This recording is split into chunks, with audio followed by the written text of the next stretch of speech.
In this video, we cycle through the greenery and lushness on the Paso de Cortés, experience the beginning of one of Mexico's biggest annual celebrations, see some of the most unique landscapes of our trip so far, and, after thinking it was all behind us, we suffered another setback.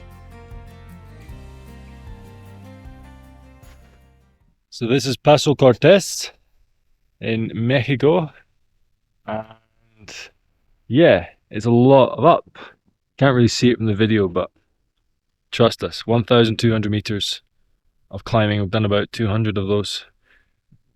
It's one of the biggest climbs we will have done on this trip, for sure. So far it's steady and it's paved, which is definitely what we want.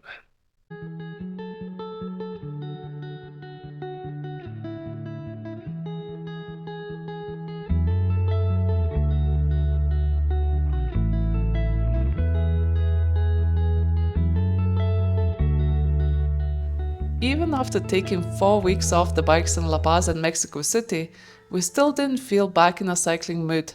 We hope that will change in the coming days.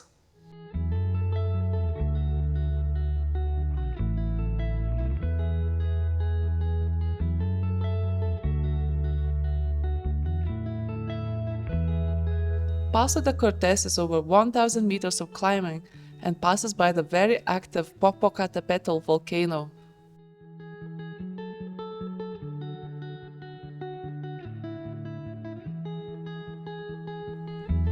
The good thing about the pain, it's always temporary. We are at the top, Paso de Cortés, about 1,200 meters up of climbing, and it's about 3,600 above sea level. There's a beautiful view of the volcano, and instead of admiring the volcano, Steve is doing what? Booking accommodation. Browsing booking.com. So yeah. Feeling the altitude a little bit. Trying to take a full breath in, and as soon as I do that I just start coughing. It's kind of a weird feeling at the back of the throat. But apart from that, all good. The road got a bit more challenging than what we expected. After reaching an altitude of almost 3,700 meters, dropping down the other side was a bumpier ride through more lush pine forests. Our wrists ached with the relentless braking, but we eventually made it. From there, it was plain sailing as we continued freewheeling downhill, with stunning views of Puebla in the distance.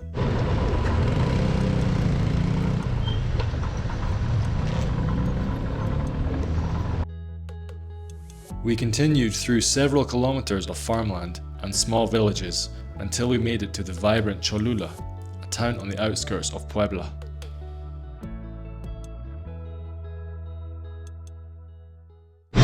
What are you eating? A lot of food. We didn't have lunch today. So this is Arabe. Arabe. And this one, what is it called? This is semita. Semita. What's so special about semita? Semita is from Puebla, which is kind of 10 kilometers away from here. Yeah. We spent a couple of days in Cholula, and we were initially struck by how colorful and decorated the town was. Cholula is probably most famous for the Great Pyramid, the largest pyramid by volume in the world.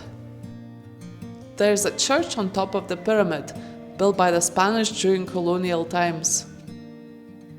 Also just so happens that we were there on the run-up to the Dia de la Virgen de Guadalupe, which is a national festival taking place on the 12th of December. The preparations take place well in advance. Streets are closed and decorated, and fireworks are set off sporadically throughout the day and night. Just about to leave this glorious place in Cholula. A really nice accommodation, we've enjoyed it here. We woke up at about 6 and just like World War III going on outside, firework after firework after firework. There's sirens, there's some festival that's been going on all night. So we're a little bit concerned. Hopefully the roads are not that busy. We've heard kind of mixed reviews about cycling in Mexico on Sundays, so we've got 85 kilometers today. So we'll see how it all is, but I think it'll be okay. We just need to, there's a lot of cycle lane going out of town, which is good.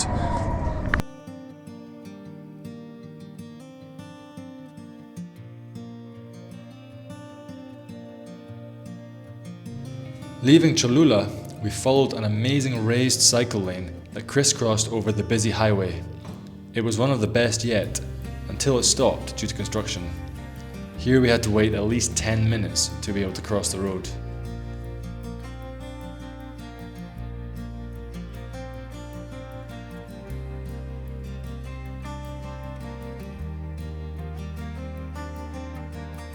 We eventually found our way again, and the cycle lane weaved its way in between the lanes of the highway, a completely unique experience. All good things come to an end though, some more abruptly than others, which was the case here. We were back on a busy road.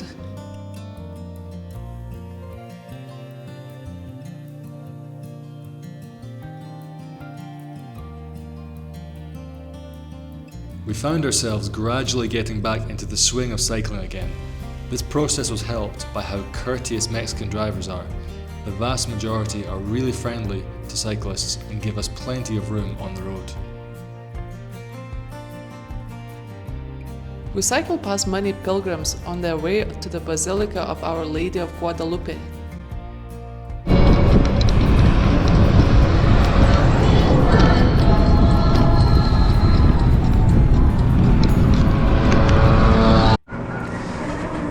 Lunchtime. What are you having? Torta with salchicha, sausages, and lots of veg. So, Very nice. Mexican special.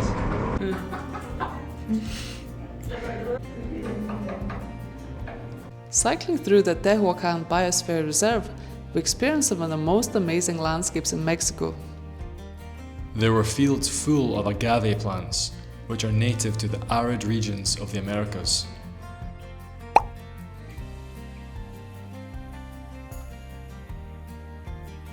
The road was very difficult to cycle on, and we were beginning to question our life choices when the landscape completely changed again. Cacti began to sprout up around us until the hillsides were awash with them. This biosphere reserve is a UNESCO World Heritage Site, and it's easy to see why.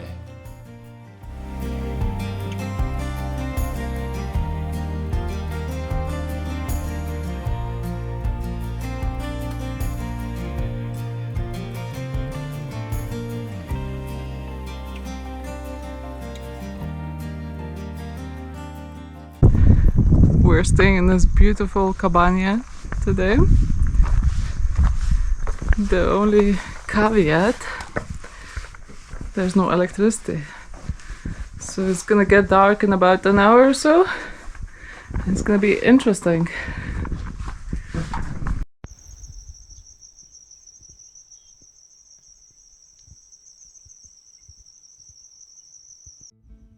We spent the night in the peaceful and completely serene mountain village of San Juan Raya. It's amazing how quickly the temperatures plummeted after the sun had set.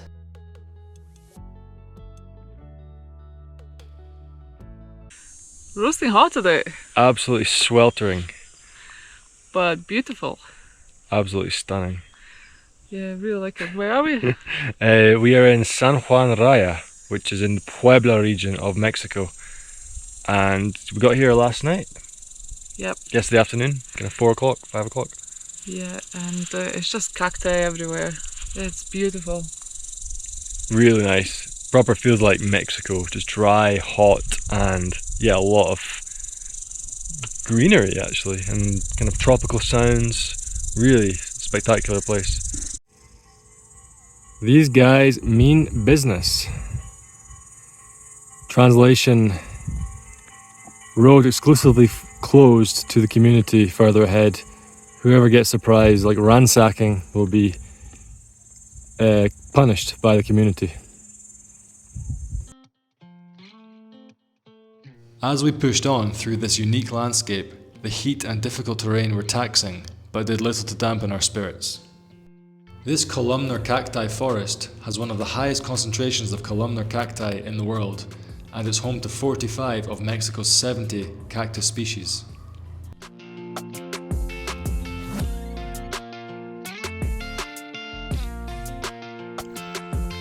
Cacti.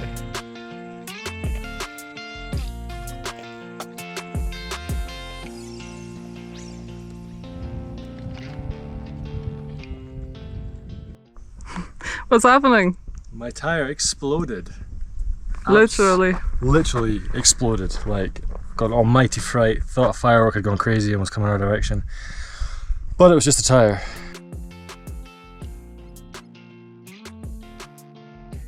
We weren't even that bothered when Stephen managed to get 2 punctures in quick succession. There are many worse places to have to change a tire.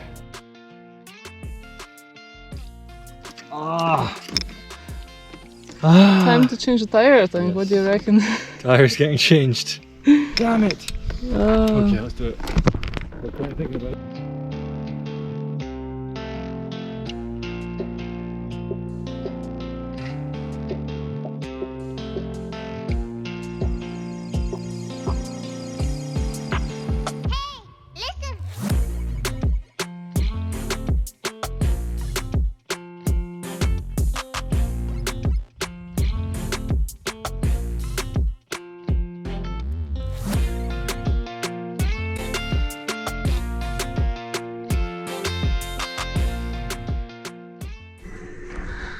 Today has been a good day. I really enjoyed cycling, and we only cycled 20k, and it took us like 5 hours just because the gravel was really bad, and Steve got a couple of punctures, but overall it's been a really good day. It was actually my first kind of really good day since we started cycling a week ago. I've been really struggling to get into kind of mental state of being back on the road, but yeah, it was good. So hopefully it continues, and yeah, a lot of exciting roads ahead. Steve and his Christmas tree. In the mood for Christmas yet? Oh yes. Yeah? I'm always in the mood for Christmas. Feeling very festive, you know, cycling through 30 degrees and yeah. It's just very different cycling in the boiling hot when it's Christmas time. It's just after 7 o'clock and we are getting ready to go. I was pretty much ready. I'm still half there. But we're trying to avoid the wind and the heat today because yesterday was absolutely scorching. So earlier the better. This gradual daily improvement in our frame of mind motivated us to get up at the crack of dawn and start pedaling early to avoid the heat of the day. Some Mexican candy, gomita picosa, which is like spicy, a little sweet, and they actually are a little bit spicy. They have a wee kick to them. These are a bit spicier than the ones Steve's got. Yeah, the enchilados are definitely have more of a kick to them. But they're good. Really good. They're really tasty. Mm-hmm. Fueled by spicy Mexican candy, we followed the road as it undulated and wound through the dry landscape.